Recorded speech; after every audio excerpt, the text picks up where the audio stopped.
반갑습니다. 예. 자, 오늘 세 번째 시간이죠, 그죠? 시설사업 할 차례입니다. 전주에 매주 지금까지 한 거로 기억하는데, 맞습니까? 예. 오늘 남아있는 게 이제 시설사업하고 지구 단위 계획, 그 다음에 개발행위가 3개 남아있습니다. 그래서 셋 다 마무리를 짓고, 국회법은 오늘 마무리를 짓도록 하겠습니다. 자, 세 번째 시간인데, 한번 볼까요? 어디가 정리가 됐고 어디가 또 남아있는지를 한번 보셔야 되겠죠. 그죠? 자, 국토 공간을 뭐부터 세웠나요? 그죠? 뿐만 아니라 뭐도 했다? 이용을 했습니다. 관한 법률, 규제를 보고 있는 거죠. 자, 첫 번째 규제로서 나와 있는 게 이제 계획 규제인데, 성계획 규제니까 계획 관련 내용이 나왔죠. 그죠? 배웠던 게 지정, 수립, 승인의 절차로 만들어지는 광역도시계획. 관할의 발전 방향을 제시하는 도시군 계획이 있습니다. 이 도시군 계획은 두 개로 나누죠. 추상적이면 그걸 무슨 계획이라고 부르고, 기본 계획이라고 부릅니다. 그리고 기본 계획한테 지침을 받아서 만드는 구체화된 계획이 무슨 계획이 있다? 관리 계획이 있고, 이 관리 계획 안에는 관리하는 게 몇 개 있냐면 8가지를 관리를 하다고요. 관리하는 내용이. 첫 번째가 용도, 지역, 지구를 지정 변경하고, 두 번째가 용도 구역인데, 이제 2번에 보면 용도 구역으로 표현을 안 합니다. 관리 계획 2번에 보면 표현을 개발 제한 구역, 시가구 조정 구역, 수완자원 보호구역, 도시 자연 공원 구역. 그 다음에 이제 용도구역이 원래 4개였는데 3개가 추가되어 있죠. 그게 이제 관리계획에 6, 7, 8번에 따로 나옵니다. 6번, 7번, 8번에. 6번이 뭐가 나오냐면 도시혁신구역. 그 다음에 7번에 있는 게 복합용도구역. 그 다음 8번에 있는 게 도시군계획시설 입체복합구역. 이렇게 해서 총 용도구역이 현재 이제 법 제도 안에서 존재하는 게 총 7가지가 있다. 이렇게 보시면 됩니다. 그 다음에 3번 타자가 뭡니까? 그게 이제 기반시설입니다. 기반시설을 설치하기도 하고 또는 정비하기도 하고 개량하기도 하는데, 설치하거나 정비하거나 개량할 때는 네 마음대로 하면 돼요? 안 돼요? 안 되죠. 나름의 형식적인 절차가 필요합니까? 안 필요합니까? 필요한데 그 절차가, 그죠? 관리 계획이라고 하는 절차를 거쳐야 됩니다. 그 관리 절차가 아시다시피 입안에서부터 결정 고시라는 절차를 거치고, 기반시설인, 교통시설인 기반시설, 공간시설, 유통공급시설 등등의 각종의 기반시설을 우리가 설치하기 위해서는 관리계획의 절차를 거쳐야 되거든요. 그 절차를 거치면 용어가 바뀌어버리죠. 어떻게 바뀌어요? 도시, 군, 계획, 시설로 바뀝니다. 그 도시군계획 시설을 진짜로 이제 예산을 투입해서 우리가 설치를 하면 그걸 뭘 한다고 이야기하면 도시군계획 시설 사업이라고 이야기하고, 그걸 지금 보려고 여러분들이 53페이지를 펴놓고 있는 겁니다. 그리고 시설 사업에다가 관리계획 4번째 보면 뭐가 나오냐면 신도시를 만드는 무슨 사업이 있나요? 개발 사업이 있고, 그 다음에 재개발 재건축을 무슨 사업이냐면 정비 사업이 있죠. 그래서 관리계획에서는 3, 4번이죠. 시설사업. 3번에서 이제 끄집어낼 수 있는 게 무슨 사업이냐면 시설사업. 그 다음에 4번에서 끄집어낼 수 있는 게 개발사업과 정비사업입니다. 이 3, 4번의 사업을 합쳐가지고 무슨 사업을 한다라고 이야기합니까? 그렇죠. 도시, 군, 무슨 사업을 한다고 얘기한다? 그렇죠. 계획 사업을 한다. 이렇게 이야기를 할 수가 있습니다. 그래서 이제 관할 안에서, 그죠? 관할 안에서 국토를 용도별로 나누어서 쓰기도 하고요. 때로는 도시군 계획 사업을 하기도 하는데, 이런 사업들을 할 때 내지는 용도별로 나눌 때 때로는 필요하면 거기를 좀 더 특화된 개발, 이쁘게 개발할 필요가 있을 수 있다 없다? 있죠. 그래서 그럴 때 만드는 게 지구 단위 계획 구역, 이쁘게 만드는 구역을 뭐하고 지정을 하고, 그 다음에 이쁘게 만드는 뭘 만든다? 계획을 만드는데 그것도 절차가 필요하고, 그 절차가 관리계획 절차, 입안결정 고시라는 절차를 거쳐서 우리가 구체화된다. 이렇게 보시면 됩니다. 지금 남아있는 게 여러분들하고 남아있는 게 여기서 이제 시설사업, 그 다음에 이제 개발사업은 어차피 이제 이번 국토계획이 끝이 나고 나면 이제 어디로 넘어갈 거냐면 도시개발법으로 넘어가겠죠. 그죠? 거기서 배우는 게 개발사업. 그리고 개발법이 끝나고 나면 정비법, 그죠? 그러면 이제 끝이 납니다. 그 다음에 이제 지구 단위 오늘 배울 거고, 그 다음에 좀 이따가 개발행 허가. 그래서 이까지 보면요, 여기 보면 공통적으로 쓰이는 말들이 계획, 계획이란 말이 이제 다 쓰이고 있고, 그죠? 이 계획들을 합쳐가지고 우리가 뭘 한다라고 이야기를 하기도 합니까? 그죠? 계획 규제라고 이야기를 하죠. 한마디로. 가장 크게 이야기할 때 계획으로서 규제하고 있다. 어디를 계획으로 규제하고 있어요? 국토죠. 국토. 대한민국은 관할 안에 다 있거든요. 관할에 속하지 않는 곳들이 없고요. 때로는 2개 이상의 특광시 군이라고 하는 관할을 묶어가지고 발전 방향을 모색하기도 하고 있기 때문에 우리 대한민국은 계획의 틀 속에 있다 이렇게 이야기할 수 있습니다. 근데 계획으로만 규제하는 게 아니더라고요. 계획으로만 규제를 하는 게 아니고 무슨 규제를 해라고 했습니까? 이용행위로도 규제를 해라라고 했거든요. 그래서 이제 국토 공간에 대해서 이용을 할 때 규제를 하는데 어떻게 이용할 때 규제하는데라고 하니까 우리 국토 공간 안에서 건물의 건축이나 공작물의 설치, 토지 형질 변경이나 토석 채취, 토지 분할이나 물건을 쌓아 올리는 1년에 뭘 할 때 개발 행위를 하거든요. 그때 규제를 하겠다. 규제 방법은 여러 가지가 있습니다. 허가받는 경우도 있고 신고하는 경우도 있고 여러 가지가 있겠죠. 그죠? 근데 뭐 받으라고 입법자가 만들어 놨어요? 허가받아라. 이건 입법자의 의지입니다. 입법자가 개발 행위 할 때는 허가받고 해라. 신고하고 하는 게 아니에요. 개발 행위 할 때 신고하는 경우도 있겠죠. 그죠? 근데 신고하지 말고 뭐 받고 해라? 허가받고 해라. 그래서 좀 이따가 이제 개발 행위를 배우게 될 겁니다. 자, 여기서 이제 배울 거는 53페이지에 있는 시설 사업입니다. 시설 사업은 여기서 끄집어내는 겁니다. 관리계획 요 3번 타자에서 도출해내야 돼요. 그래서 3번 타자에서 우리가 기반시설이 용어 정의를 진짜 수백 번 했죠. 기반시설이 관리계획으로 결정 고시되고 나면 그게 도시군계획시설이 되고 그 도시군계획시설인 상태에서 무단 방치되면 우리가 권리 침해가 오기 때문에 권리구제 방법이 나와줘야 되고 권리구제 방법은 전주 마지막 시간에 했죠. 4가지가 있더라고요. 첫 번째 토지를 마는 거, 매수하는 거. 그 다음에 두 번째 매수가 안 되면 토지를 활용하는 거. 그 다음에 의회 보고하는 제도, 그 다음에 마지막으로 토지 소유자가 해제를 이방권자, 결정권자, 국장에게 해제를 해달라고 신청하는 거, 이런 제도까지 배웠습니다. 그래서 오늘은 이제 시설 사업을 배우게 될 겁니다. 이 시설 사업하고요, 3번에서 나오는 시설 사업하고 4번에 있는 요 개발 사업과 정비 사업이 합쳐져가지고 무슨 사업이라고 불러요? 도시군 계획 사업이죠. 키워드가 뭐야? 도시군 계획 사업이라고 하는 7음절이 7이죠, 그죠? 요 중에서 제일 중요한 말이 뭐야? 계획이죠, 계획. 무슨 사업이더라? 계획 사업이죠. 공법은 계획, 그죠? 계획. 전부 다 계획이에요. 그죠? 그러니까 뭔 행위를 할 때 그냥 하는 경우는 없고 전부 다 뭘 먼저 만든 다음에 성계획이죠. 계획을 만든 다음에 그에 맞게끔 우리가 움직이겠더라. 오늘 이제 당연한 이야기입니다. 그래서 계획 사업이다 보니까 계획을 만들 겁니다. 자, 그러면 이제 계획을 만들어 한번 가볼게요. 시설 사업을 할 때는요. 시설 사업은 도시군 무슨 사업이냐면 도시군 무슨 사업이다. 큰 틀은 계획 사업이죠. 무슨 사업이라고요? 도시군 계획 사업입니다. 그러니까 시설 사업에 들어가게 되면 뭐부터 만들어야 된다? 성계획입니다. 계획부터 만들어줘야 되겠죠. 그래서 시설 사업의 첫 단추가 바로 뭐냐면 무슨 계획입니까? 단계별 집행 계획입니다. 개발 사업에서는 무슨 계획을 만들어요? 개발 계획이죠. 정비 사업은요? 그렇죠. 정비 기본계획과 정비계획을 만듭니다. 그러니까 각 사업들, 3가지 사업은 전부 다 실제로 계획을 먼저 만들고서 사업 진행이 된다. 그리고 이제 절차가 있다는 것은요, 선행하는 절차가 없으면요, 후행하는 절차는 없게 돼 있어요. 그러니까 그 절차가 있어야지 다음 절차를 할 수 있는 겁니다. 그죠? 라면을 끓여서 먹으려고 한다 그러면, 그죠? 물을 올리지 않고는 그 다음 스프를 까고 라면을 넣고 하는 등등의 행위를 할 수가 없습니다. 파를 준비하고요. 계란을 아무리 준비해봐야 불 위에 올려놓지 않으면 그 다음 절차는 절대로 진행 안 되는 것과 똑같아요. 그러니까 단계별 집행계획을 안 만들면요. 아무리 예산을 확보하고, 그죠? 시공사가 정해져 있어가지고 공사를 할 준비가 돼 있다 하더라도, 사업은 진행할 수가 없는 겁니다. 그러니까 그 절차의 프로세스가 그만큼 중요한 겁니다. 그 절차 프로세스 안에서 진행되기 때문에. 그래서 첫 단추는 어디에서 만들어지냐면 단계별 집행계획을 먼저 수립합니다. 했죠? 그럼 뭐야?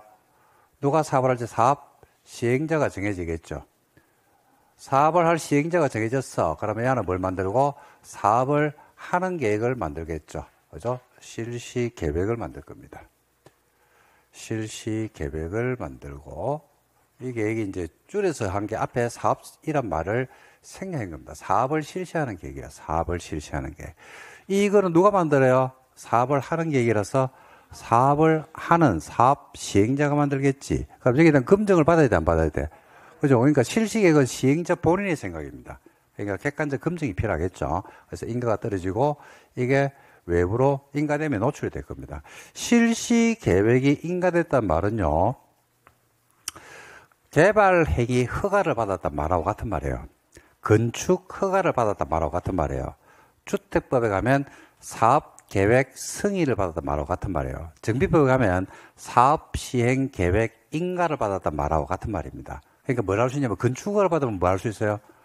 건축 허가를 받아야지 뭘 할 수 있어요? 착수. 주택법에서 30개 이상을 지으려고 할 때 사업계획 승인을 받잖아요. 그죠? 사업계획 승인을 받아야지 뭐 할 수 있어요? 착수. 그러니까 실시계 인가를 받아야지 사업을 할 수 있다? 실시할 수 있습니다. 그래서 사업은 이제 실시하는 거죠. 실시. 그래서 이제 실시계획이라는 말을 보면 이런 말이에요. 이게 사업을 한다는 말입니다. 그래서 여러분들이 이제 전주에 우리가 그 배울 때 작년에 시험에도 나왔잖아요. 그죠? 매수청구권에서 10년간 무단 방치된 지목인 대인 토지 소유자가 매수청구권을 행사하는데 그 매수청구권을 행사하려고 하는 토지 소유자가 가지고 있는 토지에 그죠? 사업 시행자가 사업을 하려고 하는 실시 계획의 인가를 받았다. 즉 사업의 움직임이 있더라. 그럴 때는 매수청구권이 발생한다 안 한다? 안 한다라고 했죠. 그 시험에 나온 거 아닙니까? 그죠? 그러니까 실시 계획 인가를 만들어 버리면 매수청구권을 수도시킬 수 있습니다. 그러면 국민의 권리가 때로는 침해될 수가 있거든요. 실시계 인가로. 그러면 이걸 또 없애는 제도들이 있어야 될 겁니다. 그래서 그 제도가 지금 만들어져 있으니까 그것도 나중에 보기로 할게요. 사업을 한다고요. 사업을 한다는 말이 이제 뭐냐면 도로 만드는 공사를 들어가는 겁니다. 그러니까 뭐 해야 될까요? 그냥 우리가 일반적으로 알고 있는 거 수용해야 되겠지 뭐. 그죠? 그리고 공사 진행해야 되겠지 뭐. 언젠가는 끝나 안 끝나? 언젠가는 끝나겠지 뭐. 끝나고 나면 뭐 받고? 끝나고 나면 뭐 받고? 아, 준공검사 받겠지 뭐. 건물을 짓기 위해서요. 건축을 받아가 착공했거든요. 언젠가는 건물이 완공되겠죠. 그럼 뭐 받고? 사용 승인 받고. 주택법 30개 이상을 지으려고 주택을 짓습니다. 그러면 사업계획 승인을 받잖아요. 그죠? 사업계획 승인을 받았으니까 뭐 할 수 있고, 착공. 언젠가는 주택이 지어지겠죠. 그럼 뭐 받고? 사용검사. 정비사업을 합니다. 재개발, 재건축을 하려고 그러면요. 조합 만들고 막 해가지고 사업시행 계획 인가를 받아요. 사업시행 인가를 부릅니다. 인가를 받죠. 그러면 사업을 시행할 수 있잖아요. 그죠? 그러면 레미안이 들었어, 안 들었어? 들었어겠죠? 그럼 끝났잖아. 그럼 뭐 받는다? 준공인가. 그러니까 이런 것들이 같은 말이에요. 사용검사, 사용승인, 준공검사, 준공인가 다 같은 말입니다. 같은 말. 그래서 받으면 끝나는 거죠. 그러면 사업 종결이에요. 이게 이제 시설사업의 절차입니다. 그 절차인데, 이 절차 안에서 이제 특이한 내용들 내지는 프로세스 안에서 우리가 이제 공인중개사가 필수적으로 알아야 될 제도들 이런 것들이 있을 거란 말입니다. 뭐 그런 것들을 시험에 출제를 하겠죠. 그죠? 자, 단계별 집행계획부터 들어갑니다. 단계별 집행계획은요, 글자 그대로 단계별 집행계획은 단계별로 뭐 하는 계획이더라? 집행하는 계획입니다. 뭐를 집행하는 거야? 뭐를 집행하는 거야?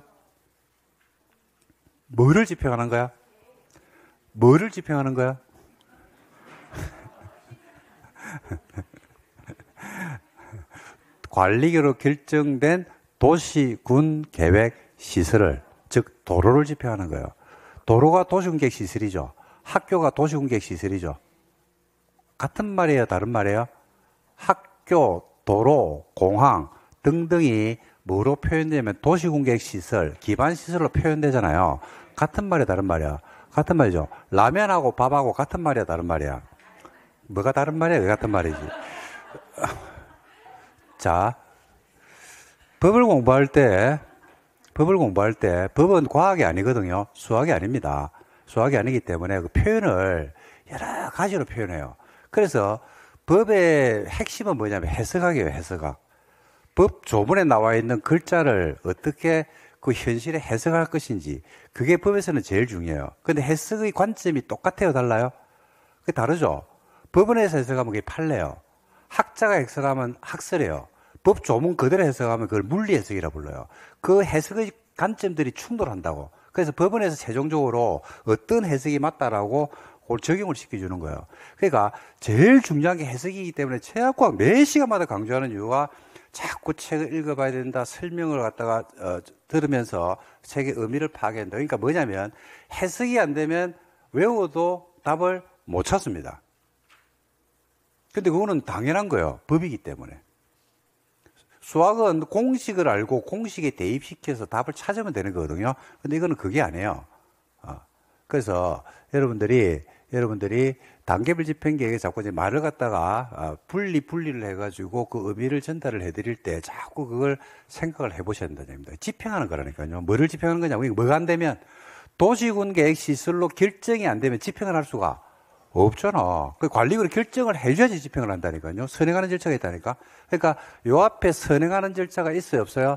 있죠. 그게 바로 뭐냐면 관리계획으로 결정이 돼야 돼요. 관리계획으로 결정. 해가지고 뭘 만들어줘야 돼? 도시, 군, 계획, 시설로 구체화시켜줘야 돼. 즉, 뭘 해야 되냐면요.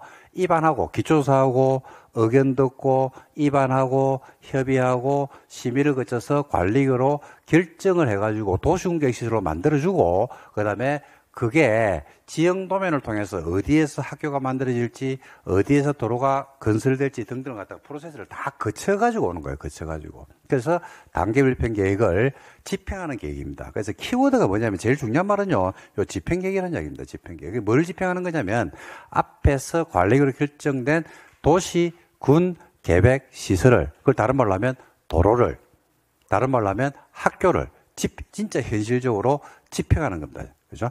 그래서 이걸 갖다 나누죠. 그죠? 어떻게 나누냐면 두 개로 나누죠. 뭐하고? 1단계 집행계획하고 2단계 집행계획하고. 1단계 집행계획은 언제 하는 거요? 3년 안에 사업을 하는 것을 이야기하고 2단계는 몇 년? 3년 이후를 말합니다. 왜 이런 게 만들어지냐면요. 단계별 집행계획 이런 것들을 왜 만드냐면 역사적 반성인데 과거에 관리계획으로 결정 고시에서 여기가 도로다 이라고 끝이었거든요. 그러니까 도로 부지가 돼버렸으니까 행위자를 받겠죠. 도로가 끝이었다고. 그러니까 내가 가지고 있는 토지가 도로 부지가 됐는데 내가 가지고 있는 토지는 언제쯤 사업을 할지를 알 수가 있었다 없었다? 없었죠. 그 가서 물어보니까 가만히 안 있나?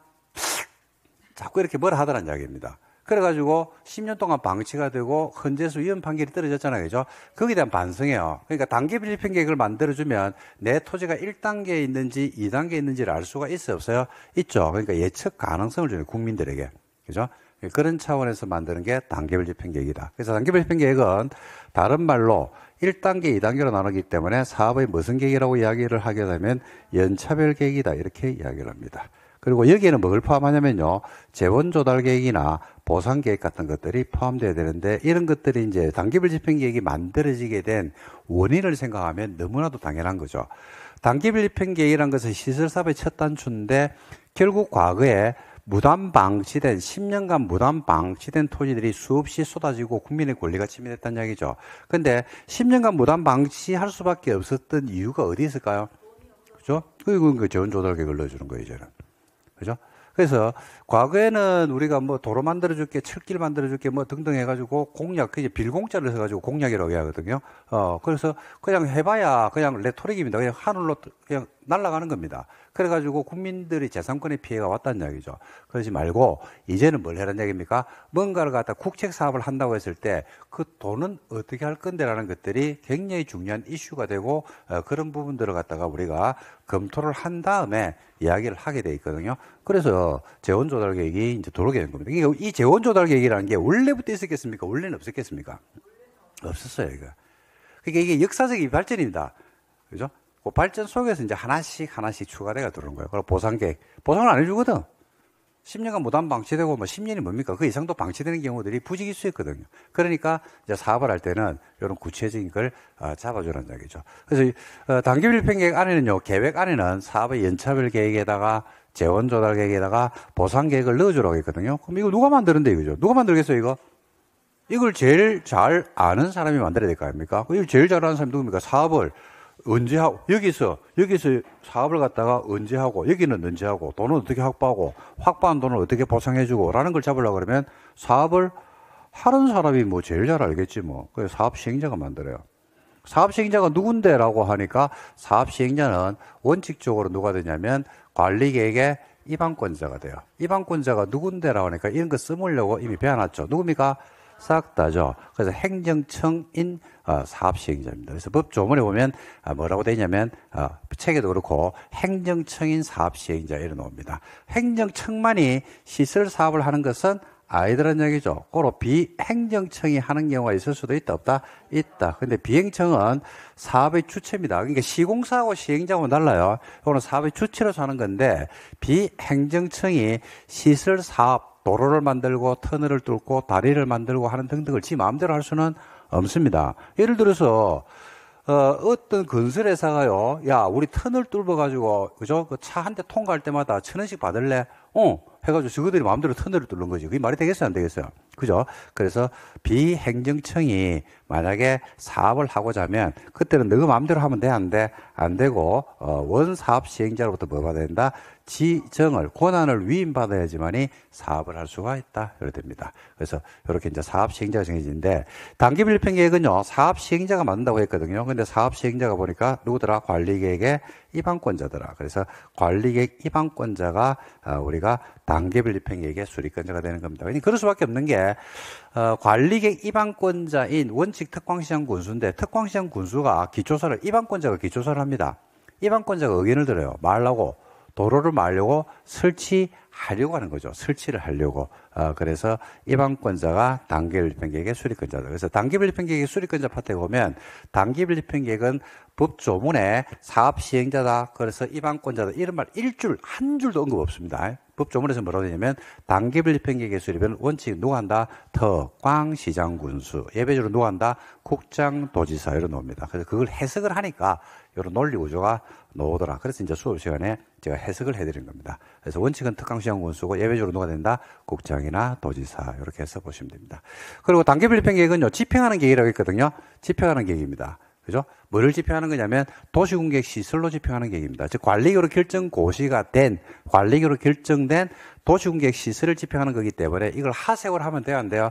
안 되겠죠. 그래서 일정 기간의 시간 제한을 받아요. 예를 들어서 관리계획으로 결정을 해줬거든, 도시공객 시설로. 근데 이 아들이 단계별 사업을 10년 동안 안 하더라. 때로는 8년 동안 안 하더라. 11년 동안 안 하더라. 그러면 도시공객 시설로 만드는 의미가 있다, 없다? 없다는 이야기죠. 그래서 단계밀평계획은요, 관리계획 결정 고시가 되고 나서 얼마나 만들어져야 된다? 3개월 안에 만들어져야 돼요. 얼마요? 3개월 안에 수립을 해야 되고, 만약에 정비사업을 하면서, 정비사업, 재개발, 재건축이와 같은 정비사업을 하면서 우리가 각종 도시공객 시설들이 설치되는 경우가 있거든요. 뭐 이겁니다. 별게 아니고 재개발을 했는데 학교가 만들어지고, 그죠? 재건축을 했는데, 재개발을 했는데 단지 안에 도로가 만들어지고 학교가 만들어지고 그런 경우들이 있어요, 없어요? 있죠. 도서관이 지어지고 동사무소가 지어지고 하는 경우들이 있단 말입니다. 그럴 때 이 단계밀평 계획은 정비사업이 우선이다 보니까 3개월 안에 만들어주는 게 아니고 얼마? 2년 안에 만들면 된다. 이렇게 해서 기간을 별도로 설정을 하고 있다라고 보시면 되겠습니다. 자, 이렇게 해서 단계밀평 계획이 제일 먼저 만들어져요. 자, 만들어졌죠? 그러고 나면 이제 시행자가 정해집니다. 시행자는 좀 전에 본 바와 같이 누가 되는 게 원칙이더라? 입안권자가 되는 게 원칙입니다. 예외적으로 누구도 할 수 있다?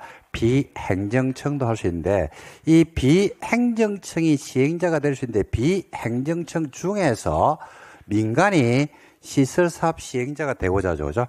그러면 요건이 따로 붙어요. 민간이 하려고 할 때는 시설부지의 면적 3분의 1을 뭘 해야 되냐면 소유를 해야 돼요. 소유하고 플러스 소유자 총수 얼마? 2분의 1 이상의 동의를 받아야 한다. 이렇게 이제 보시면 됩니다.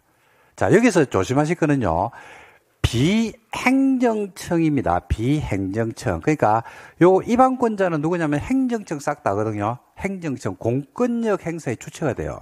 이 자꾸 여러분들이 이제 이거 행정청 이야기하면 이 질문이 한 번씩 들어오는데, 주택공사가 행정청입니까? 아닙니까? 주택공사가 행정청이 아니죠. 지방공사 행정이 아니죠. 그러니까 여기 들어오는 거예요. 그죠? 그래서 비행정청은 행정청이 아닌 경우를 말해요. 행정청이라는 것은 공권력 행사의 주체가 되는 겁니다. 공무원을 이야기해요. 공무원. 주택공사 직원이 공무원이에요? 아니잖아요. 그죠? 그래서 비행청이라는 것은 이제 각종 공사도 이게 포함되는 겁니다. 근데 그 중에서 누구일 때? 민간, 현대건설이 하려고 할 때. 그때는 면적 3분의 1을 소유하고 소유 총수 얼마? 2분의 1 동의를 받아야 한다. 이렇게 보시면 됩니다. 자, 여기서 요 요건을 충족했죠, 그죠? 그래서 이제 비행청이 합니다. 지정을 받아서. 그럼 비행청이 사업을 하다 보면 실시계획을 비행청도 만들어야 돼, 안 만들어야 돼? 만들어야 되겠지. 사업을 해야 되니까, 사업이 추천이 되니까 만들어야 될 거 아닙니까? 그죠? 그럼 인가가 필요합니까? 안 필요합니까? 필요하겠죠. 실시계 인가는 누가 하게 되어 있냐면, 실시계 인가는 원칙은 누가 하냐면, 시도 대도시가 합니다. 누가 한다고요? 시도 대도시요. 예외적으로 누구도 할 수 있다? 국장이 할 수 있어요. 보니까 실시계 인가는 또 누가 하냐면, 관리계 결정권자가 하네요. 즉, 실시계획을 시행자가 만들고, 인가를 누가 한다? 관리계 결정권자가 합니다. 그죠? 그래서, 우리가 예외적으로 국가가 아니고 국장이죠, 국장. 글자 잘못 썼다. 국장이 할 수가 있습니다. 그럼 하죠. 언젠가는 끝나, 안 끝나? 끝나죠. 그럼 뭐 한다? 준공사를 받습니다. 그러면 비행정청도, 민간도 사업 시행자로 지정이 됐죠. 그러면 실시계를 만들어, 안 만들어? 만들죠. 그럼 얘한테 인가를 받을 거라고. 그러면 이제 사업을 하겠지. 하다 보면 타인의 토지를 수용할 수도 있고, 다른 사람 토지에 출입도 할 수 있고 하는 등등의 공권력 행사의 주체가 되는 경우가 있을 수 있어, 없어요? 있단 말입니다. 그러면 공권력 행사의 주체로서 어떤 사업을 하다 보면 국민들의 권리가 침해되는 경우가 있어, 없어요? 있죠. 그러면 권리구제를 청구할 건데, 그때 행위를 한 현대건설을 상대로 해서 소를 제기하면 돼, 안 돼? 안 되죠. 누구한테 제기됩니까? 지정권자한테. 맞아요. 시킨 사람. 권한을 준 사람한테 행정심판이나 소송을 제기됩니다. 그래서 그 부분도 시험에 잘 내는 부분이니까 알아두시면 되겠습니다. 그러면 이제 사업이 끝나겠죠. 그러면 마지막으로 시도 대도시한테 가가지고 준공검사를 받음으로써 절차는 만다 종결하게 되어 있습니다. 이 사업을 하게 되면 이제 수용이라든지 타인 토지 출입, 각종 서류, 무상 열람 등등의 내용들은 좀 이따가 체크를 해드리도록 하겠습니다. 다 해버렸습니다. 이게 시설 사업에서 제가 언급하고 싶은 내용 답니다. 근데 이제 이게 제가 한 번 더 말씀드리는데, 시간이 오래 걸린다는 이유로 암기만 하고 끝내면요, 그 시간은 어마무시한 오래 걸릴 겁니다. 어마무시한 정도가 아니고 몇 년을 해도 안 됩니다. 공법이란 과목은. 공법만 그런 게 아니라 민법도 마찬가지입니다. 수업 시간이 길어지는 경우들이 많거든요. 그게 그분이 아둔해서 그런 게 아니고 공부 방법을 잘못 택해서 그런 경우들이 많거든요. 그러니까 귀찮더라도 전체를 100% 이해할 필요는 없는데, 시험에 출제 가능성이 높은 파트들, 그리고 기출문항수가 많은 파트들은 자꾸 그 제도를 생각을 해보고 그 의미들을 깨치시기 바랍니다. 예를 들어서 좀 전에 이방권자가 비행정청을 만다 지정한다고 했는데, 이 시험 치는 날까지요, 시험 치는 날까지 주택공사를 행정청으로 알고 시험장 가는 분이 전국 수험생의 반입니다. 거짓말 아닙니다. 진짜입니다. 주택 상환 사채를요, 그냥 사채로 알고 가는 분들이 시험의 반입니다. 반. 그러니까 아무리 외우고 아무리 떠들어봐야 귀에 들리는 게 딱 귀가 닫혀버려가지고 그 이상 확장이 안 됩니다. 그거는. 그래서 요즘 여러분 하다가 비행정청의 행정청의 주택공사나 이런 것들이 행정이 아니라는 거는요, 제가 가르쳐 드리는 게 아니고, 그거는 AI한테 물어봐요. 챗GPT한테. 그 어마무시하게 똑똑하거든요. 저보다 훨씬 똑똑하가 답변을 바로바로 해준다고.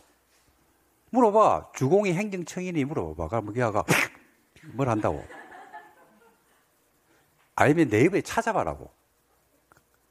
끙끙 앓지 말고, 그냥 대충 넘어가지 말고. 그런 것들이 책 글자가 주는 의미들이 굉장히 말하기 와닿고, 시험의 지문들을 그렇게 내거든요. 그러면 그 지문의 해석이 잘못되면 답이 달라져요. 그래서 그 연습들을 여러분들이 좀 하면 좋겠다라는 바람입니다. 볼까요? 단계별 편계부터. 자, 단계별 집행계획 1화 모르도록 나오는데, 자, 출칙은 하나 있네요. 관리계획 결정 고시로부터 얼마나 만들어지는 게 원칙이더라고요. 3개월 안에 만드는 게 원칙입니다. 원칙. 사업의 연차별 계획으로서 뭐가 포함됩니까? 재원 조달 계획이란지 보상 계획을 포함해서 관리계획 입안권자가 수립을 한다. 다만 다음 법률에 따라서 관리계획이 의제되는 경우가 있습니다. 다음 법률이 뭐냐면 도시민 주거환경 정비법, 재정비 촉진을 위한 특별법, 도시 재생 활성화 지원에 대한 특별법. 한마디로 뭐가 관련 내용입니까? 전부 다 재생이죠. 정비죠, 정비. 그럴 때는 단계별 평계획은 3개월이 아니고 얼마나 만들어줘야 된다? 2년 안에 만들어주면 되는데, 이거는 이렇게 이제 얼마 전에 나왔어요. 재작년에 나왔죠, 이 시험 문제는. 이거는 2년이 나왔죠. 근데 이거는 이렇게 생각하면 돼요. 정비 사업을 하면서도 아까 말씀드렸다시피 학교가 만들어지고 도로가 만들어진 경우들이 있거든요. 자, 그럴 때는 정비 사업이 우선입니까? 도로나 학교나 도서관을 짓는 게 우선입니까? 정비구역 안에서는 정비 사업이 우선이거든요. 그죠? 그래서 정비 사업이 우선이다 보니까 단계별 집행계획을 만드는 시기를 원래는 얼마인데 3개월인데 여기는 연장을 해놨다. 이렇게 이해를 하시면 큰 무리는 없지 않을까 이렇게 생각합니다. 그리고 단계별 집행계획 수립권자가 나오거든요. 거기다 적어놓으면 좋겠는데요. 뭐라고요? 응? 일반권자로 바로 읽지 마시고 단계별 집행계획이 연차별 계획에다가 재원 조달 계획이나 보상 계획을 포함하거든요. 그러니까 누가 한다? 사업 시행자하고 사업 시행자가 누굽니까? 관리 계획의 입안권자 이렇게 논리 구조를 만들어 놓으면 조금 수월할 겁니다. 그래서 입안권자가 누군데니까 원칙 누가 되고요? 특광시장군수고 예외적으로 국장이나 도지사가 됩니다. 그리고 조정해 보시니까 1단계하고 2단계로 나누잖아요. 그죠? 1단계는 3년 이내, 2단계는 3년 후. 이거는 뭐 제가 말씀 안 드려도 되고 조정이란 것은 2단계 집행계획에 포함이 돼 있거든요. 2단계에 포함되어 있는데 사업의 조기 집행이 필요한 경우가 있을 수 있어 없어요? 있어요. 그럴 때는 사업을 우리가 1단계에 포함시켜서 즉 사업의 시기를 당겨가지고 할 수도 있다 없다? 있다. 그게 조정입니다. 매년 2단계 집행계획을 검토해서 3년 안에 시행할 도시공격 시설이 있으면 그걸 선정해서 1단계에 넣어가지고 사업을 조기 집행하는 경우가 있을 수도 있다 없다? 있다. 이거는 있다 없다만 하시면 되겠습니다. 그 다음에 단계별 집행계획도 계획이거든요. 이제 수립하는 절차가 있습니다. 이 절차는 협의하고 협의 수립 후 공고 이렇게 이제 두 문자를 따놨으니까 이거는 참고하시면 되겠습니다. 특광시장 군수가 단계별 평계를 수립할 때는 관계 행정기관의 장과 중앙은 아니겠죠. 특광이니까 협의하고 그다음에 업의한테 가서 뭐 듣고 의견을 듣고 수립하고 그다음에 직접 수립권자가 뭐하고 공고를 하고 국장 도지사가 만약에 수립한 계획은 특광시장 군수가 이를 송부를 받아서 공고를 하면 된다. 이렇게 해놓습니다. 절차는 크게 특이한 내용은 없습니다. 그 다음에 권리구제라는 것은 이거는 시험에 잘 안 내던데 중요한 건데 시험에 잘 안 내더라고요. 시험에 놓은 게 지금까지 한두 번 나왔나? 이 정도밖에 안 되는데 이렇게 생각하시면 됩니다. 단계별 집행계획은 관리계획 결정 고시로부터 얼마나 만들어주라고 돼 있어요? 3개월이죠. 3개월. 단계별 집행계획을 안 만드는 거지. 만들으라고 했는데 안 만드는 거지. 그러면 피해가 누구한테 옵니까? 토지 소유자한테 오겠죠. 소유자가 내 토지가 1단계인지 2단계인지 재원 조달 계획은 어떻게 잡았는지 보상 계획은 어떻게 잡혀있는지 등등을 알면 예측 가능성이라는 게 생기거든요. 근데 이제 그런 게 단계별 집행 계획이 안 잡혔다는 것은 그런 게 없다는 이야기입니다. 그러니까 토지 소유자 입장에서는 깜깜이가 되는 거죠. 그죠? 그래서 소유자들이 우리가 이건 아니지 않느냐라고 해가지고 단계별 집행 계획이 우리가 안 만들어진 경우가 있어요. 만들었는데 안 만드는 경우가 있어요. 두 번째는 만들긴 만들었는데 그가 가지고 있는 토지가 1단계 집행계획에 포함이 안 돼 버렸어요. 즉 어디에 포함됐다는 이야기냐면 1단계에 포함이 안 됐으니까 2단계에 포함됐다는 이야기고 2단계에 포함됐다는 이야기를 다른 말로 하면 사업을 3년 이후에 늦게 한다 이 말입니다. 그죠? 그러면 그들에게 무작정 기다리게 하면 된다? 안 되죠. 그죠? 그래서 그런 경우에 권리구제를 해줍니다. 해주는데 요거는 1단계 집행계획에 포함이 안 됐다는 건 논거를 가져오면 되는데 1단계 집행계획에 포함이 안 된다고 해서 어디에 포함됐다? 2단계에 포함됐다는 이야기지 사업을 안 한다는 말은 아니죠. 사업을 늦게 한다는 이야기거든요.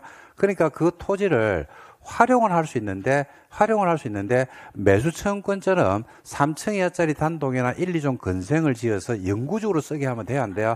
안 되죠. 그러니까 사용을 할 수 있는데 어떻게 쓰는 게 맞다? 임시로 쓰는 게 맞죠. 그래서 거기에다가 뭘 짓게 한다? 가설 건물을 짓게 합니다. 가설 건물 또는 기존의 건물이 있으면 기존 건물을 개축하거나 재축하는 정도로 활용할 수 있고 여기에 가설 건물을 짓는다고 했거든요. 요 가설 건물이 어디하고 연결고리를 가져가냐면 건축법에 있는 허가 대상 가설 건물하고 연결됩니다. 그래서 여기에서 만약에 가설 건물을 지으려고 만약에 소유자가 선택을 했잖아요. 그죠? 소유자가 할 수 있는 행위는 세 가지예요. 가설 건물을 지을 수도 있고요. 그 다음에 기존 건물이 만약에 있으면 개축하거나 재축할 수도 있고 그 다음에 공작물을 설치할 수 있거든. 요 세 가지를 할 수 있다니까요. 세 가지를 해야 됩니까? 안 해도 됩니까? 그렇죠. 근데 소유자가 이제 이 세 개 중에서 그럼 나는 가설 건물을 지어야지 했잖아. 그러면 그 가설 건물은 건축법에 가가지고 허가받고 지어야 돼요. 그 건축법에 가면 가설 건물이 두 종류가 있거든요. 허가 대상 가설 건물이 있고 신고 대상이 있는데 그 허가 대상 가설 건물이 여기에 내용의 가설 건물이 되는 겁니다. 그래서 그게 연결고리가 돼요. 좀 더 같이 한번 봐드릴게요. 자, 개발행위 요건 볼게요. 도시공개 시설 결정 고시로부터 2년이 지날 때까지 사업 시행이 안 된 경우로서 자, 나오네. 첫 번째, 뭐라고 돼 있어요? 단계별 집행 계획이 아예 수립이 안 돼 버렸어. 그리고 되기는 됐는데, 어디에 포함이 안 됐어? 1단계 집행 계획에 만약에 포함이 안 됐어. 그러면 소유자 입장에서는 깝깝합니까? 안 깝깝합니까? 깝깝하죠. 그래서 그때는 가능한다. 그래서 토지를 막을 수 있다? 토지를 막을 수 있다? 활용할 수 있어요. 토지를 활용해라. 적어 놓을래요? 그래서 공부에서 이제 토지를 활용하는 게 두 개입니다. 그래서 매수청구권에서 활용하고 이 활용을 구분해 드리려고 매수청구권에서 이제 우리가 활용은 매수가 거부되든지 매수가 지연될 때 어떻게 활용하는데 라고 물어봤을 때 개발 행위 뭘 받아서 허가를 받아서 어떤 걸 지을 수 있다고 배웠어요? 튼튼. 그래서 3층에 단독 1, 2종 건생 공작물을 설치할 수 있죠. 그리고 단계별 집행계획 파트에서 활용 파트가 나오거든요. 그때는 우리가 어떻게 활용한다고요? 임시로 활용한다. 그래서 여기다가 임시로 이렇게 해서 적어 놓으면 두 개를 당연히 시험에서 내면 두 개를 바꿔서 던져버리겠죠. 그죠? 그래서 이제 헷갈릴 수 있으니까 그 두 가지 취지만 기억하시면 한 개도 안 헷갈립니다. 그래서 할 수 있는 행위가 나오네요. 가설 건물이나 도시공개 시설에 지장이 없는 공작물이나 그 다음에 기존 건물이 만약에 있으면 그 건물을 개축하거나 재축하는 정도로는 활용할 수 있다. 그럼 나중에 이제 1단계 포함이 안 됐으니까 2단계에 포함되던 3년 이후에 사업을 한다는 이야기거든요. 그럼 시설이 들어와요. 그럼 어떻게 지어놓은 가설 건물 어떻게 가만히 둬야 됩니까? 공작물 가만히 놔두면 됩니까? 아니면 철거해야 되겠습니까? 철거하겠죠. 철거할 때 보상해 줄까요? 안 해줄까요? 그죠? 안 해주겠죠, 당연히. 그러니까 누구 비용으로 철거해야 된다? 소유자 비용으로 철거해야 돼요. 그래서 이거는 소유자 부담으로 철거를 하면 됩니다. 대신에 기존 건물을 개축, 재축한 것은 원래 기존 건물의 보상이 대상이었죠. 그렇기 때문에 그거는 보상해준다, 안 해준다?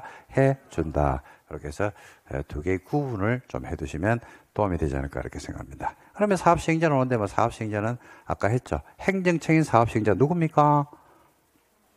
입안권자. 관리계획의 입안권자. 그래서 원칙은 특광시장 군수, 예배국장, 도의사. 또 나왔네, 오랜만에. 두 개 이상의 시군에 걸쳐서 사업을 합니다. 그럼 공법에서 이건 순도 100%짜리 아닙니까? 둘 이상 시군, 내지는 시도 떴다 이러면 항상 뭐 한다? 협의. 되면 좋은데 협의가 안 되고 막 싸우죠. 그럼 해결을 어디에서 했어요? 위에서. 관할이 동의하면 도지사, 따르면 국장 이렇게 갔기 때문에 오늘은 참고하시면 되겠습니다. 그리고 이제 비행청은 뭘 한다? 지정을 한다. 지정. 이 지정이란 말은요, 권한을 위임한다 이런 측면으로 보시면 되겠습니다. 그리고 이 중에서도 누구 요건? 민간 요건이죠. 민간. 비행정적 요건이 아닙니다. 민간이 사업 시행자가 되고자 할 때 요건은 그죠?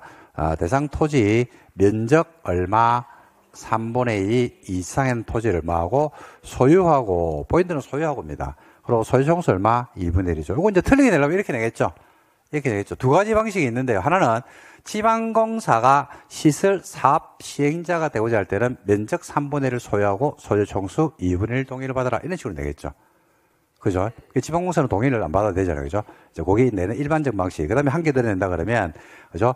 행정청이, 그죠? 아니, 민간 사업 시행자가 시설 사업 시행자가 되고자 할 때는 면적 3분의 2와 소유 총수 2분의 1 동의를 받아라. 이렇게 되겠죠. 면적 3분의 2와가 아니죠. 면적 3분의 1을 뭐하고 소유하고, 소유 총수 얼마? 2분의 1입니다. 두 가지 방식밖에 없습니다. 시험에 내는 걸. 이렇게 정리를 하시면 되겠습니다. 그 다음에 행정심판이 나왔네요. 아까 말씀드렸죠. 사업 시행자가 했던 처분에 대해서 행정심판을 제기할 수 있다 없다? 있다. 권리구제를 받을 수 있다는 이야기죠. 이 경우 행정청이 아닌 시행자 처분에 대해서는 행정이 아니라고 했기 때문에 주택공사도 포함하는 겁니다. 지방공사나. 그죠? 이럴 때는 누구한테? 지정한 자에게 행정심판을 제기해라. 그죠? 그 지정권자한테 제기를 해야 된다. 권한을 뭐 했기 때문에? 위임했기 때문에. 위임자한테 청구해라 이 말입니다. 당연한 이야기죠. 이거는 뭐 일반 우리가 사적 거래도 마찬가지 아닙니까? 삼성전자에 다니고 있는 김 과장이 여러분을 기망해가지고 냉장고를 팔았어요. 근데 손해가 발생한 거지. 그럼 여러분들은 그 냉장고를 파는 김 과장한테 손해배상을 청구합니까? 삼성전자한테 청구한 겁니까? 그렇죠. 위임했으니까 삼성전자한테 청구하면 삼성전자가 배상을 해줘요. 그러나서 삼성전자가 나중에 내부적 법률관계에 있어가지고 김 과장한테 구상권을 행사하든지 뭘 하겠지. 그건 저거 둘이 알아서 할 문제고. 그죠? 똑같은 원리 구조가 여기에 있다라고 보시면 되겠습니다. 그 다음에 실시계획입니다. 실시계획을 작성해야 되죠. 사업시행자는. 그리고 비행정청으로서 사업시행자로 지정을 받는 자는 실시계획을 작성할 때는 미리 누구한테 의견 드려야 된다고요? 광시장군수한테 가서 의견을 듣고서 작성을 합니다. 그리고 사업을 분할하게 되면 분할된 지역별로 실시계획을 작성할 수도 있다. 분할한다는 것은 별게 아니고 109, 209 이렇게 나눠서 하는 겁니다. 그럴 때는 이제 분할된 지역별로 작성할 수도 있겠죠. 인가는 누가 하냐면 국장이 지정한 시행자는 누가 인가를 하고 국장이 인가를 합니다. 나머지는 누가 인가하냐면 나머지는 누가 합니까? 시도, 대도시. 그래서 인가를 아까 실시계 인가를 누가 한다고 제가 한마디로 말씀드리면 관리 결정권자가 한다고 했죠. 원칙은 누가 하고요? 시도, 대도시. 국장이 지정한 사업 시행자가 실시계를 만들었죠. 그럴 때는 누가 인가한다? 국장이 인가합니다. 그리고 인가받은 사항을 변경할 때도 무슨 인가를 받아요? 변경 인가를 받겠죠. 근데 그 변경되는 사항이 경미한 사항일 수 있어 없어요? 있죠. 그럴 때는 생략할 수가 있답니다. 그래서 뭐가 생략하는 건데니까 명칭변경이에요. 명칭변경. 서울 춘천 간 국도 확장공사를 바꿨어요. 춘천 서울간으로. 명칭 변경. 뭐 이름 바꾸는 게 뭐 본질이 아니잖아요. 그죠? 이런 것들은 간단한 겁니다. 그 다음에 구역 경계가 안 바뀌어요. 구역 경계 변경이 없는 법안에서 건물이나 공작물 연면적 얼마? 10% 미만 변경. 10% 미만. 10% 미만. 기존 시설의 용도 변경을 수반하지 않는 범위안에서 현상 유지 목적으로 대수술하거나 개축, 재축하는 것. 지금까지 지금 여기에 있는 실시 계획에 변경인가를 생략하는 경우는요, 처음 노는 거 아닙니다. 앞에서 수없이 나왔습니다, 이거는. 그러니까 면적 같은 것들이 보통 변경이 될 때 몇 프로 미만을 대세로 봅니까? 10%죠. 때로는 어떤 데가 몇 프로가 있더라? 5%가 있죠. 그러니까 우리 공부에서 거의 10% 미만은 다 경미한 걸로 다 봐요. 그죠? 그럼 어떻게 5%짜리, 10%짜리, 3%짜리, 2%짜리 다 외워야 되나? 10% 그 원칙이 몇 프로 보고 10% 보고 그걸 벗어나는 한두 개만 외우면 되는 거 아닙니까? 그런 식으로. 그래서 나중에 모아야 됩니다. 지금 개별 내용으로 외우면 나중에 헷갈리거든요. 요거는 모아야 돼요. 모아가지고 따로 정리해야 돼요. 언제? 10월 달에. 지금은 이런 거 정리하는 거 아닙니다. 지금밖에 이런 것도 정리하는 분들이 있어요. 그는 스스로 화를 자초하는 겁니다. 많아요. 지금부터 벌써 이런 것들을 외우면서 스스로 머리에 있는 실타리를 꼬기 시작한다고. 막 꼬고 엮고 하죠. 그래서 순간은 만족스럽거든요. 와, 10%짜리 알았다. 5%짜리 알았다. 3일 지나봐라. 5%가 10%가 되고 3%가 2%가 되고 난리가 나는데.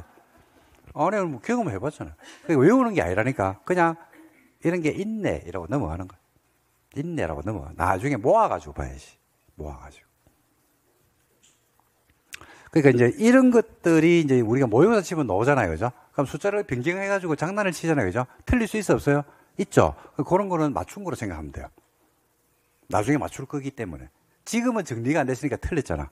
정리가 안 돼서 틀린 거는 어떻게 하면 돼요? 정리를 하면 맞춘다는 이야기지. 뭐가 심각한 거냐면요.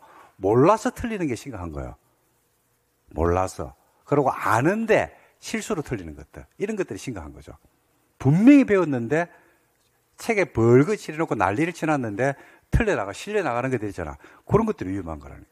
그런 거는 이제 여러분들이 이해를 할 때 좀 이해도가 좀 잘못됐다 이제 그런 부분들이거든요. 그것만 여러분들 하나씩 체크하시면 됩니다. 그래서 이런 경우는 생략할 수 있다 없다? 있다. 그리고 조건을 붙일 수 있겠죠. 실시 계획에 인가를 내주면서 조건을 붙일 수 있는데 조건이 환, 경, 위, 기에 대한 조치를 할 것을 조건으로 인가할 수 있습니다. 환은 환경 오염 방지, 경은 경관이나 조경, 위는 위해 방지, 기는 기반 시설의 설치 및 용지 확보에 대한 조치를 할 것을 조건으로 인가할 수가 있다, 없다? 있다. 이렇게 해서 환경위기는 여러분들 개발행위에서 좀 더 우리가 많이 활용하는 거라서 제 수업 들은 분들은 환경위기 이러면 다 아시는 거라서 제가 별도로 강조 포인트는 안 두도록 하겠습니다.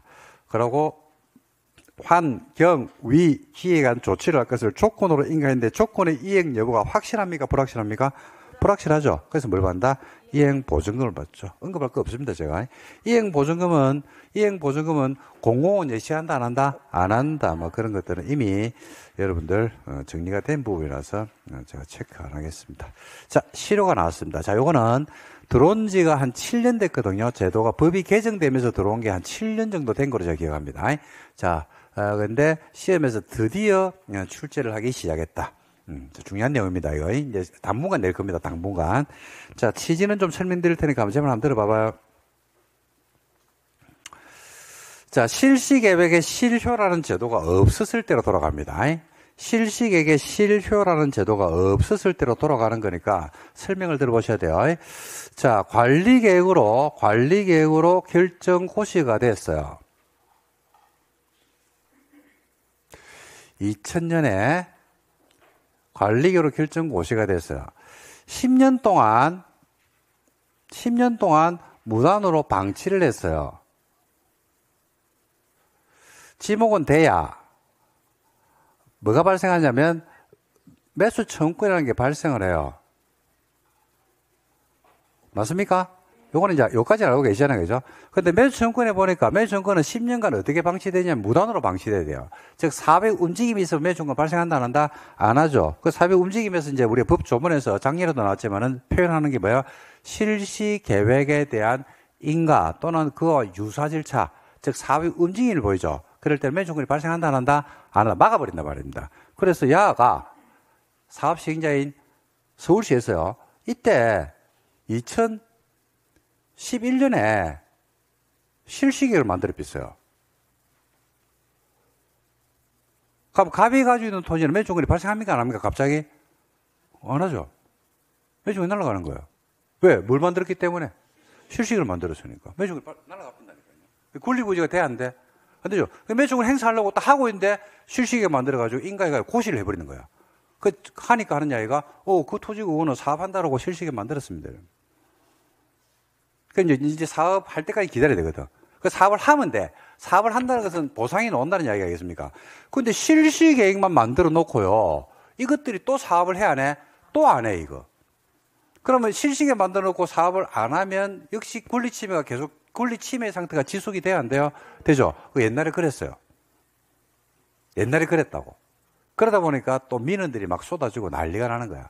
그래서 이제는 뭘 날려버린다? 실시 계획을 날려버립니다. 실시 계획이 실효된다는 말의 의미를 아셔야 돼요. 실시 계획이 실효된다는 말이 무슨 말이에요? 아니, 실효된다는 말은 없어진다는, 당연히 없어진다는 말이야. 참네, 진짜. 실시 계획이 실효된다는 말이 무슨 말이에요? 그렇지. 실시 계획이 실효된다는 것은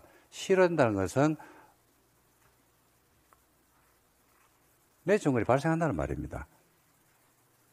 그게 실시계획을 날려가지고 국민들의 권리구제를 해주라 이 말이에요. 그래서 실시계획을 날려버립니다. 지금은. 이 제도가 만들어졌다니. 그 전제를 봐봐요. 전제가 뭐라고 돼 있냐면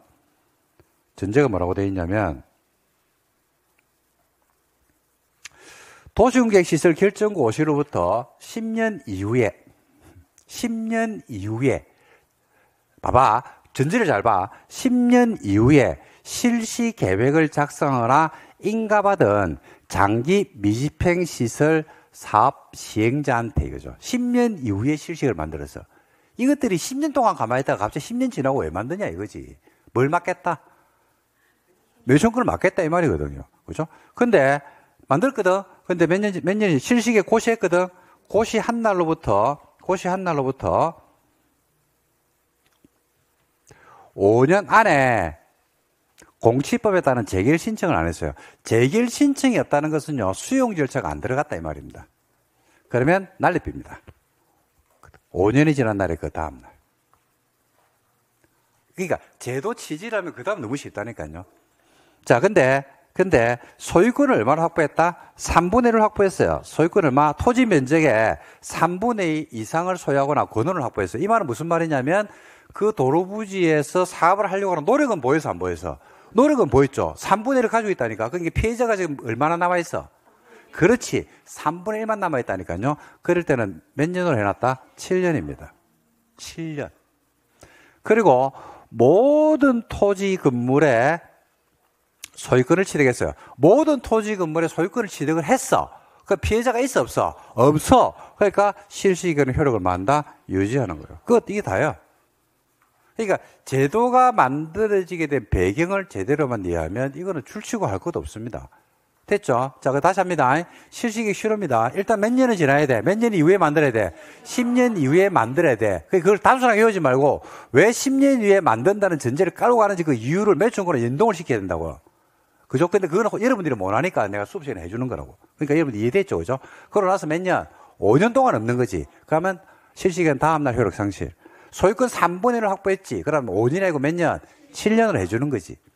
안 하면 다음날 상실. 소유권 전부를 확보한 거지. 그러면 상실한다, 안 한다? 안 한다. 이게 뭐 아주 간단한 건데. 그 다음 쉽잖아요. 그 다음, 관리계획과 실시계획의 실효 간의 관계입니다. 관리계획은 여러분 몇 년 지나면 효력을 상실합니까? 20년 지나면 효력을 상실하잖아요. 그죠? 자, 근데 한번 보세요. 관리계획으로 결정 고시가 됐거든요.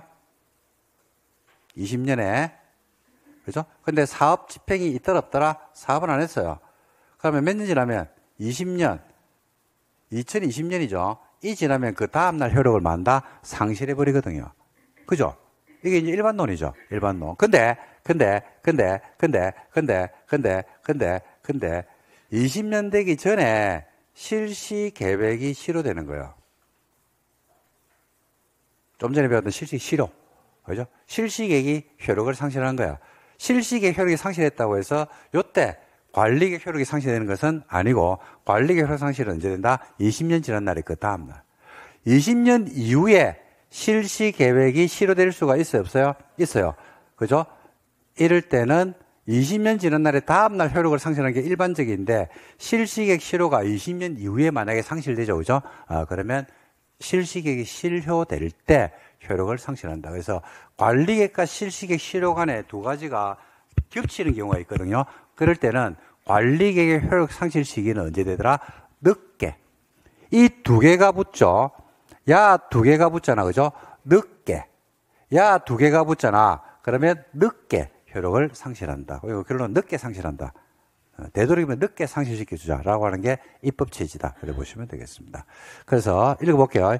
실시계획 효력이 상실하는 경우에 해당 도시공개시설은 관리계획 결정 고시로부터 20년이 지나면 그 다음날 효력이 상실된다는 규정이 있음에도 불구하고 다음에서 정한 날에 효력을 상실한다. 20년 되기 전에 실시계획이 폐지되거나 효력을 잃고 다른 도시공개획 시설 사업 시행이 없죠. 그러면 도시공개획 시설 결정 고시 몇 년? 20년 되는 날이고 다음 날.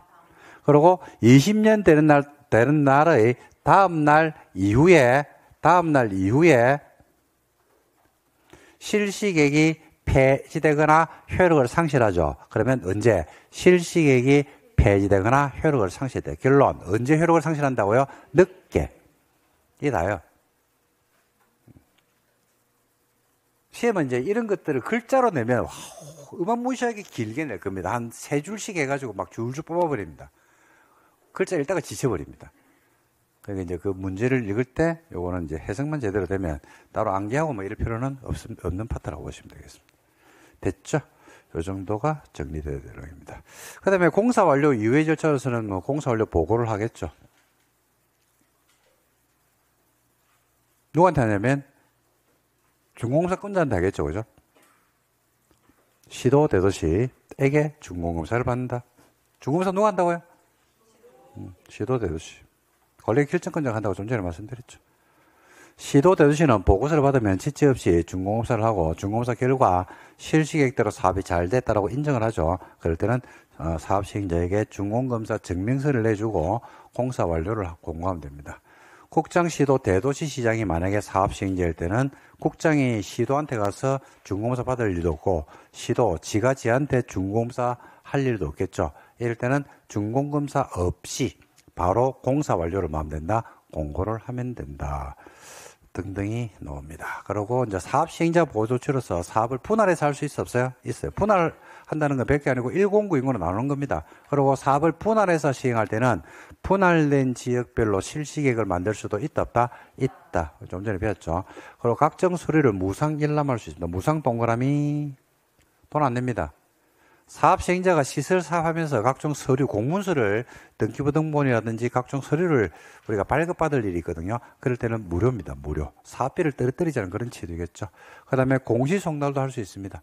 주소, 거소가 불명인 사람이 있으면 공시송달도 할 수가 있다. 그리고 국공유지 처분 제한이라고 있는데 이건 뭐냐면 시설 부지 안에 자 해볼게요. 도로 부지 안에 국유지가 있거든요. 공유지가 있거든요. 지자체가 소유한 토지. 근데 이 토지를 사업하고 아무런 관계도 없는 제3자에게 이 국공유지를 처분하면 될까 안 될까? 안 돼요. 이 처분하면 안 되죠. 국민들의 토지도 지금 수용하려고 딱 행위제한 하면서 홀딩하고 있는데 저거는 저 마음대로 이 처분해버리면 안 된단 말입니다. 처분하지 말아 이거죠. 그게 처분 제한입니다. 국공유지로서 시설 사업에 필요한 토지, 즉 시설 부지는 당의 관리규로 정해진 목적, 도로 부지면 도로의 목적, 학교 부지면 학교의 목적, 외의 목적으로 이를 매각 양도하면 돼, 안 돼? 안 되죠. 자, 안 되는데 하는 경우가 있을 수 있어 없어요? 있죠. 그럼 물어본다? 무효로 봅니다. 무효. 법률행위는 여러분 하자가 있으면 무효가 원칙입니까? 취소가 원칙입니까? 취소가 원칙이죠. 무효는 아주 예외적인 사유라는 겁니다. 그래서 요거는 무효입니다. 취소 아닙니다. 그러니까 그만큼 하자가 중대하다고 보는 거죠. 무효입니다. 무효. 그러니까 이런 토지는 누군가가 취득했다 하더라도 그거는 무효이기 때문에 의미 없어요. 자, 됐습니다. 그 다음에 이제 수용이 나오네요. 수용하고 타인 토지 출입, 그다음 비용 부담 등이 나오는데 좀 쉽까요 이거는? 네, 좀 쉬었다 보도록 하겠습니다.